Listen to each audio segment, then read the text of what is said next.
నన్ను బట్టి మనుషులు నీకు భయపడినట్లు చేసేదను. నిర్గమాకాండము 23:27. దేవుడు భయంకరుడు, ఆయన గొప్పవాడు.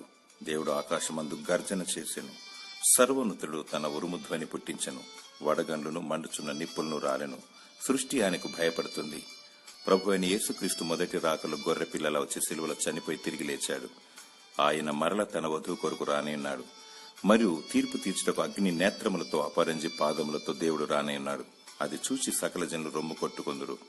నీవు దేవునికి భయపడితే నీకు మనుషులు భయపడతారు. నీవు మనుషులకు భయపడితే దేవుని శక్తిని చూడలేవు. దేవునికి లోబడు, అపవాదిని ఎదిరించు. దేవుడు నీ పక్షాన ఉన్నాడు. నీ శత్రువులు లయమగుదురు.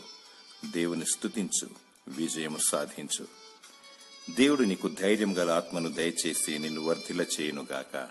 ఆమేన్.